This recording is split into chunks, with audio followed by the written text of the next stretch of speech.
آج 23 فروری یوم سانحہ کنن پوشپورا ہے۔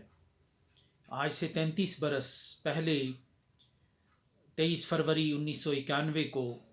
بھارتی فوج نے مقبوضہ کشمیر کے کپواڑہ علاقے میں کنن اور پوشپورا کے علاقوں کا رات کی تاریکی میں محاصرہ کیا، اور رات کی تاریکی میں جب سرد رات اور برفانی رات تھی کشمیر کے اندر، لوگوں کو گھروں سے نکال دیا گیا، مردوں اور خواتین کی تخصیص کی گئی، مردوں کو ان گاؤں سے باہر لے جایا گیا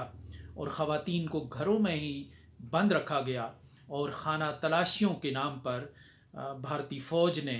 کشمیری خواتین کی عصمت دری کی، آبرو ریزی کی، ان کی بے حرمتی کی، اور جو اس وقت نیو یارک ٹائمز میں جو ایک تہلکہ خیز رپورٹ چھپی اس حوالے سے، اس کے مطابق 50 سے زیادہ خواتین کی آبرو ریزی کی گئی، جن میں ایک 13 سالہ بچی سے لے کر 80 سالہ خاتون جانا بیگم بھی شامل تھیں۔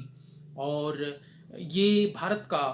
وہ پہلا ظلم تھا کشمیر میں کہ جس کے ذریعے وہ کشمیریوں کے جذبہ آزادی کو دبانا چاہتا تھا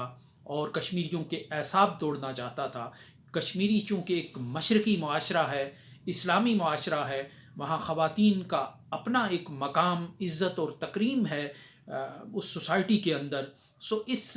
نازک مقام پر چوٹ لگانے کا فیصلہ بہت سوچ سمجھ کر کیا تھا کہ یہی وہ خواتین ہیں جن کے بھائی، بیٹے، خامد اور عزیز و اقارب اس تحریک میں شامل ہو رہے ہیں اور اس تحریک کو آگے بڑھانا چاہتے ہیں۔ سو اس لیے خواتین کو ایک جنگی ہتھیار کے طور پر استعمال کیا گیا، اور اس طرح کی جو واقعات کی مثالیں ہیں وہ ہٹلر کے عہد میں اور ان جنگوں میں تو نظر آتی ہیں، لیکن اس خطے میں بڑی بڑی تاریخ میں جنگیں لڑی گئی ہیں، لیکن خواتین کے ساتھ ظلم و جبر کا اس نوعیت کا واقعہ رونما نہیں ہوا۔